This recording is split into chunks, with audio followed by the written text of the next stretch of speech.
It's fun being a birdman. Now here's a neat find. Woodpecker has been at work. When it's your passion, you just love doing it. It's a very easy thing to get involved with. Thank you so much for joining us for Anoka County today. I'm Martha Weaver, and we're here doing Birding with Bob. And Bob Holtz is one of the ornithologists here at Wargo Nature Center, our adult education specialist as well for Anoka County Parks.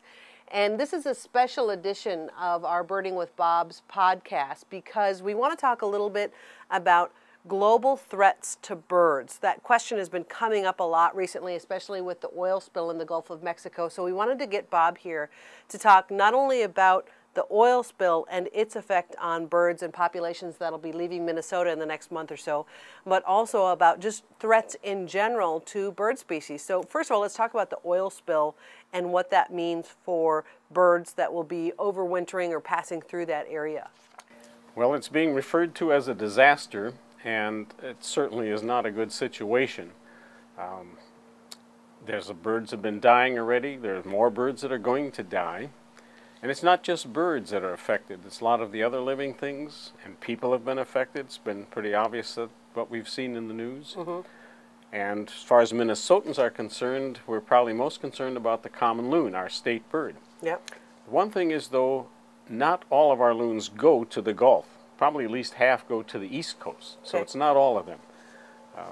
But they will be affected. We're probably going to see particularly the impact on the youngest loons. They'll be hardest hit. The ones that are just the half-year-old now and going to the Gulf mm-hmm.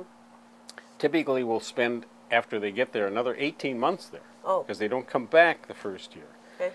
And they mature and then come back. So I'm sure we're going to see fewer loons in the next few years. Shouldn't be major, I hope, but it will be fewer, and I imagine the DNR will monitor this for us. Now, is it kind of a dual threat, not only the threat of oil to them there, but also the oil's impact on their food source? Yes, yeah, that's kind of unknown at this point, but it certainly should be impacted because there's lots of species besides birds that are going to be impacted. Yeah, and lots of species besides loons. Talk about which others are going to be impacted. A lot of herons, grebes, egrets, and many species of ducks. Birds and oil are not a good mix, so they will be impacted. And like you said, it's going to be food supply that's been impacted, hopefully not decimated, but impacted. But there is the possibility that we could see decreasing numbers, you know, as they begin to arrive again next spring. But it's hard to really know, quantify. But I think there will be some impact. Yeah. Okay. Yeah, and we'll probably watch loons more closely than other things because it's our state bird. Yeah. But again, as we said at the beginning, this is about threats to birds, and that's more than just this this oil spill and loons, because many of these problems that we might want to talk about are going to be there yet after we've cleaned up the Gulf of Mexico. Well, what would you say is the biggest threat then? The biggest threat to any species is loss of habitat. Habitat is simply the place where you live, the place that supplies all your needs, and different species have different requirements. Many of our birds live in forests, but others live in prairies, deserts, the wetlands, which are now being affected, and each area is required for certain species. In Minnesota, probably the classic example might be meadowlarks. There are grassland species, but we have plowed up, turned over 99% of our grasslands, and people are having a tougher time today finding meadowlarks than I did when I was a teenager. Mm-hmm. Yeah. So it's impacting things in lots of ways different than just the oil. Yeah, and it's a very fine balance too, because you want to be able to provide people with economic development that brings jobs and residential housing communities, yet, you know, which you're getting rid of the other communities, the natural communities, at the same time. And typically, it's harder to convince people to do something for other species than for ourselves. You know, that's where the bind comes in. How about some examples of threats in other areas, not in Minnesota? Probably the one thing that jumps out quickest to me would be tropical rainforests. Okay. They comprise only 6 or 7% of the world's land mass, but it's estimated that they hold at least 50% of the world's species. And a little example could be Costa Rica. Okay. It's only 1/4 the size of Minnesota. When it comes to birds, about 850 species or more have been found in Costa Rica. In Minnesota, over the last century, 400 different kinds roughly have been found. And we only see 311 or 13 species regularly here in Minnesota. So you can see that kind of habitat is very rich in diversity. So habitat's key. Habitat's probably number one. Yeah. Yeah. What are the threats? Well, we've dealt with a number of those already, but not completely. But pesticides would be one. Rachel Carson's book in 1962, Silent Spring, alerted people to the problem of pesticides. A lot of controversy at first. People didn't want to believe it, particularly if they were selling pesticides. Yeah. But we came around and we passed laws about certain usages and production. Unfortunately, some of those things are still produced here and sold to other countries, even though they can't be used here. Right. And one classic example, not necessarily of something that was produced here, but in the winter of '95, '96, a lot of Swainson's hawks were found dead by the thousands in Argentina. And an investigation showed that a pesticide they were using, particularly on grasshoppers, was very effective, but the Swainson's hawks were eating The grasshoppers, and thousands of them died. But they got this figured out, and I think it's been corrected pretty much. You know. And I mentioned the fine balance. You know, we're going to a real technological lifestyle, but the instruments that make that possible, the towers and all the different sort of stuff, that's another threat as well. Yeah, the tall towers have been a problem, particularly for small songbirds. They migrate at night. It's a safer time to migrate. Yeah. But they can't see these tall towers. And particularly if it's foggy and lights are on the towers, they're attracted to that. And there's one example where one morning after a night of weather like that, they found 4,000 small songbirds under one tower. Wow. Windows are similar. They look like an opening for birds to fly through. So they go crashing into it at full speed, and many of them die that way. There's one person's estimate is that as many as 50 million birds may die per year from striking windows. So if people live in an area where they notice a lot of that happening, they ought to look up on the internet ways that they can help prevent that. Okay. Yeah. Everybody talks about the no love lost between birds and cats. Are cats really a threat?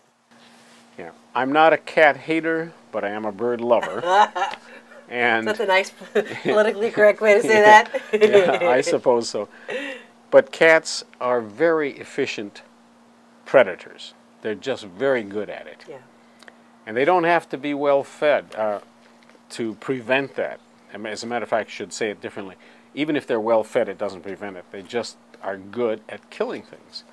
And there's been studies done that show with extrapolation that there may be as many as 1 million birds a day that cats kill. Now there are 90 million pet cats in the U.S.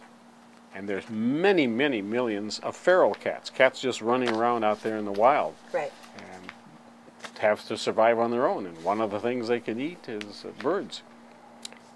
And if it's the 1 million a day sounds like an exaggeration, think of it this way: if just 1% of all the cats out there killed one bird a day, that's 9 it million. would be well over 1 million a day. Yeah. Well over it. Yeah. So they are a problem. They should be kept indoors, which is better for them also. I know a lady who had a beautiful cat. Kept it inside all the time, but one day it got out. The last she saw of it. A year later, her husband found the skeleton in the woods. Oh, no. Something got it. Yeah. You know, would have been safer inside. Yeah. How about climate change? I know that that's a controversial topic all in itself, but what are they seeing with temperatures and et cetera on birds? With birds, we're seeing some species returning earlier in spring, moving their breeding ranges farther north.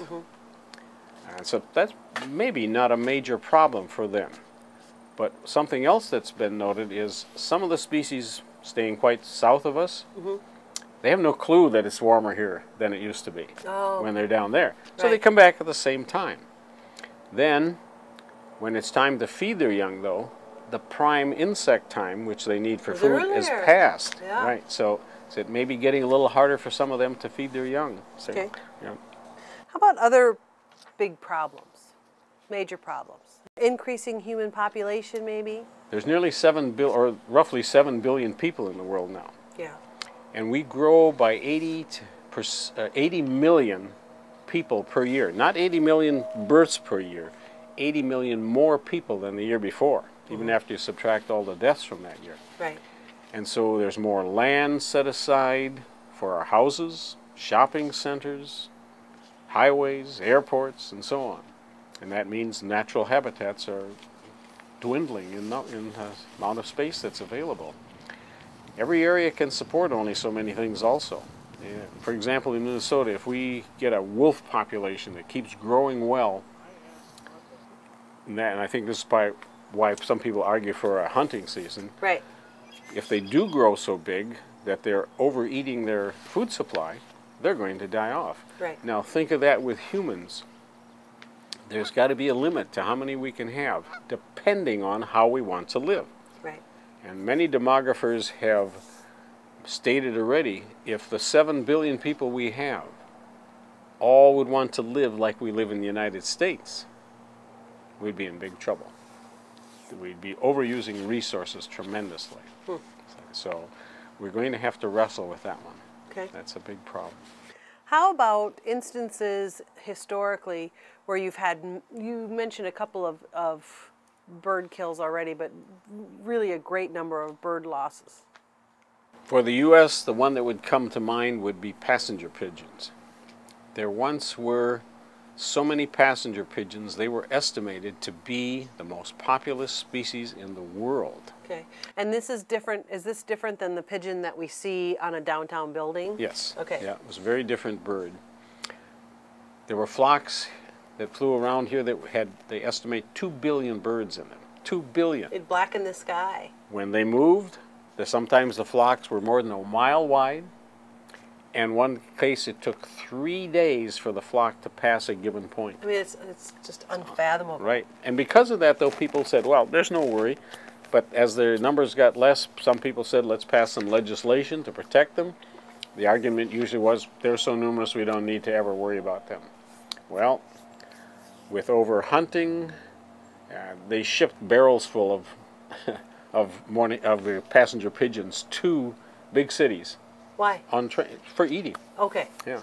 So hunting, trapping, and loss of their habitat again. Their numbers dwindled dramatically in the early part of the 19th century. And by 1914, the last one died in a zoo in Cincinnati. And you would be interested in knowing her name was Martha. Oh boy. You know, it sounds pretty gloomy, the relationship and our responsibility to be able to continue to sustain these lives. Is it all negative? No.